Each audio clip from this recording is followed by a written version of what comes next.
I am Mukesh Prajapati, and today I will teach about direct indirect speech part number 7. વિદ્યાર્થી મિત્રો, આગળના વિડિયોની અંદર આપણે ચેન્જ ઓફ ટેક્સ વિશે જોયું. એના આગળના વિડિયોમાં આપણે ચેન્જ ઓફ પર્સન વિશે જોયું હતું. આજે આપણે change of other parts of speech કે નજીકના દર્શક શબ્દોમાં ફેરફાર એના વિશે જોવાનું છે કે ડાયરેક્ટમાંથી ઇનડાયરેક્ટમાં ફેરવતી વખતે આ ત્રણ ટોપિકને ખાસ ધ્યાનમાં લેવા જરૂરી છે. જો આપણે આ ત્રણને ધ્યાનમાં નથી લેતા તો ડાયરેક્ટ ઇનડાયરેક્ટમાં ભૂલ થવાના ચાન્સીસ વધી જાય છે. તો આ ત્રણ ચેન્જીસનો આપણને આવડવા જોઈએ. Number 1 change of person, number 2 change of tense અને number 3 change of other parts of speech. આ ત્રણ ચેન્જીસ જો તમને આવડે તો તમે ડાયરેક્ટ ને ઇનડાયરેક્ટમાં સરળતાથી કન્વર્ટ કરી શકો છો અને મિસ્ટેકના ચાન્સીસ ઘટી જાય છે. તો ચાલો આપણે થર્ડ નંબરનો changes change of other parts of speech કે નજીકના દર્શક શબ્દોમાં ફેરફાર એના વિશે માહિતી મેળવીએ. તો જ્યારે ડાયરેક્ટ સ્પીચની અંદર આ શબ્દો આપેલા હોય તો ઇનડાયરેક્ટમાં એક કેવી રીતે ચેન્જીસ થાય છે તે જોઈએ. પહેલું છે ધીસ. તો ધીસ નું થાય ધેટ. ધીસ એટલે આ, ધેટ એટલે તે. તો ધીસ નું થશે ધેટ. ધીસ નું શું થાય ધેટ. આ પેલું કે ઇનડાયરેક્ટ સ્પીચ ની અંદર કોઈ વાક્ય એવું હોય કે રાજ said to Ram, this is my pen. This is my pen. એવું વાક્ય હોય તો એને આપણે ઇનડાયરેક્ટમાં ફેરવીશું. Ram told Shyam that. આગળ નામ જે હોય પણ જ્યારે રામ told Shyam that અંદરનું વાક્ય શું થશે? this નું that was his pen. That was his pen. પેલું વાક્ય શું હતું? આ મારી પેન છે. પેલામાં શું થાય? તે તેની પેન હતી. તો ઇનડાયરેક્ટ સ્પીચમાં નજીકના દર્શક શબ્દોમાં આ પ્રમાણે ચેન્જીસ થશે. તો this નું that એ જ પ્રમાણે this કે this નું શું થાય? these અને શું થશે? this. તો this નું થશે those. those. this નું that these હોય તો those. એ જ પ્રમાણે આગળ ચેન્જીસ જોઈએ. here એટલે અહીંયા. તો અહીંનું that, here નું that શું થશે? here means અહીંયા. I am here એવું વાક્ય હોય કે Ram said to Shyam I am here. તો એનો મીનિંગ શું થાય કે રામ told Shyam that. રામે શ્યામને કહ્યું કે. રામની જગ્યાએ I ની જગ્યાએ કોના પ્રમાણે ચેન્જીસ થશે? રામ. તો he was there. તે ત્યાં હતો. આપણે કોઈ ત્રીજી વ્યક્તિને કહીશું તો ત્યાં શું ચેન્જીસ થશે? here નું there થશે. he was there. તે ત્યાં હતો. તો કયા કયા ચેન્જીસ થયા? I નું ત્યાં he થયું, M નું ત્યાં was થયું અને થર્ડ ચેન્જીસ કયો થયો? here નું there. તો આ ત્રણ ચેન્જીસ એ મેન છે ડાયરેક્ટ ઇનડાયરેક્ટ ની અંદર. Change of person, change of tense અને change of other parts of speech. એટલે કે આ ત્રણ ચેન્જીસ તો તમને આવડવા જ જોઈએ. ત્યાર પછી છે નાઉ. નાઉ એટલે અત્યારે. તો આપણે શું કહીશું? અત્યારે તો ત્યારે. ત્યારે એટલે then. નાઉ નું શું થઈ જાય? then. ત્યારે. નાઉ એટલે અત્યારે. then એટલે ત્યારે. એવું વાક્ય હોય કે I am teaching now. તો એવું વાક્ય હોય કે Ram said to Shyam I am teaching now. આ વાક્ય આપણે કોઈ ત્રીજી વ્યક્તિ આગળ રજૂ કરીશું ત્યારે. તો Ram told Shyam that he was teaching then. He was teaching then. તે ત્યારે ભણાવી રહ્યો હતો. તે ત્યારે ભણાવી રહ્યો હતો.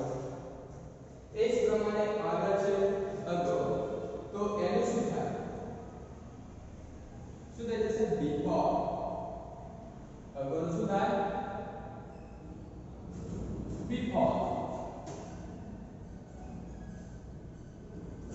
तो આ રીતે નજીકના દર્શક શબ્દોમાં ફેરફાર થાય છે. ડાયરેક્ટમાંથી ઇનડાયરેક્ટ કન્વર્ટ એટલે this નું that, this નું those, here નું that, now નું then, અગોનો થાય before. એ જ પ્રમાણે today. today means આજે. today નું કે I go to Ahmedabad today કે હું આજે અમદાવાદ જવાનો છું. તો he went to Ahmedabad that day. તે દિવસે અમદાવાદ જવાનો હતો. તો today નું થાય that day. એનું શું થઈ જશે? that day. that day. today નું થાય that day. એ જ પ્રમાણે છે tonight. આજ રાત્રિએ કે આજે રાત્રે. તો તે રાત્રે. તો એ પણ સેમ એ જ પ્રમાણે today ની જેમ that day છે એમ એનું પણ થશે tonight નું થશે that night. tonight શું થઈ જાય? that night.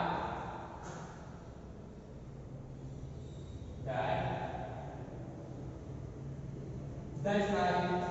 તો આ પ્રમાણે ચેન્જીસ થાય. today નું that day, tonight નું that night. એ જ પ્રમાણે yesterday. yesterday means ગઈકાલે. yesterday means ગઈકાલે. પહેલું થાય the previous day. શું થાય? the previous day. previous day. PREVIOUS. ધ્યાન રાખજો સ્પેલિંગમાં મિસ્ટેક થવો જોઈએ નહીં. the previous day. the previous day means કે yesterday ગઈકાલે. તો તે દિવસે the previous day. PREVIOUS. PREVIOUS. previous day. એને બીજી રીતે પણ લખી શકાય છે. આ the previous day છે બીજી રીતે પણ લખી શકાય the day before. બીજી રીતે કઈ રીતે લખી શકાય? એક મિનિટ આપણે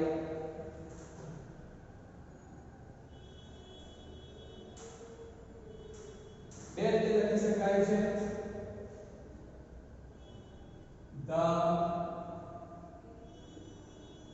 previous day અને second the day before. આ બે રીતે લખી શકાય. yesterday ને તમે the previous day પણ લખી શકો છો, the day before પણ લખી શકો છો.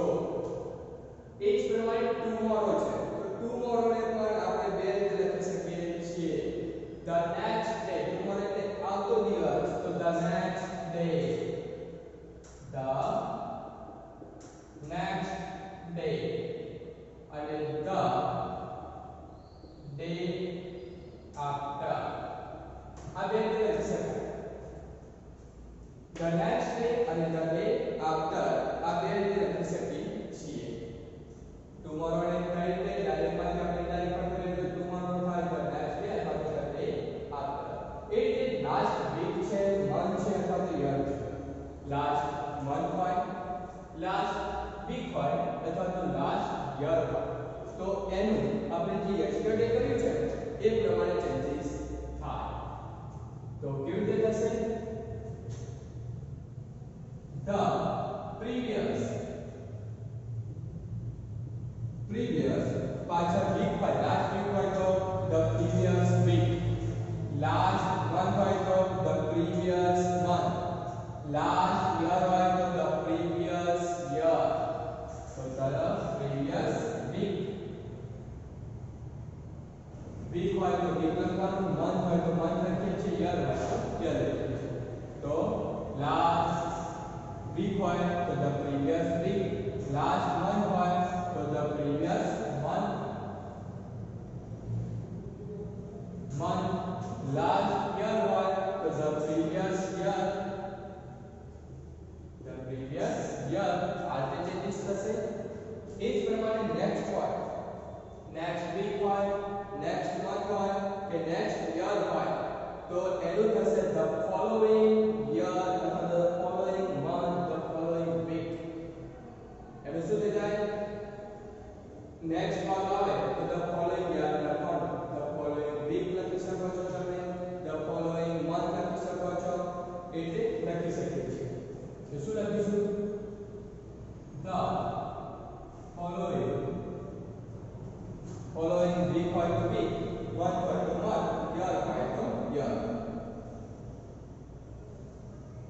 ખ્યાલ આવે છે? નેક્સ્ટ સાથેના જે શબ્દો હોય તેની સાથે આપણે ધ ફોલોઈંગ લખવાનું છે. ફોલોઈંગ ધ નેક્સ્ટ વીક હોય તો the following week. Next month હોય તો ધ ફોલોઈંગ મંથ. અને નેક્સ્ટ યર હોય તો ધ ફોલોઈંગ યર. તો શું થાય? ધ ફોલોઈંગ યર થશે. એ જ પ્રમાણે થસ. થસ મીન્સ આમ. થસ એટલે શું થાય? આમ. પહેલું થશે તેમ. આમ તો તેમ. તો સો શું થઈ જશે? સો. સો નો મીનિંગ થાય તેમ. સો નું શું થઈ જાય? તેમ. એ જ પ્રમાણે છે હેન્સ. હેન્સ નું થાય ધેન્સ. અહીંથી ત્યાંથી. અહીંથી એનું થાય ત્યાંથી. હેન્સ નું શું થઈ જશે? ધેન્સ.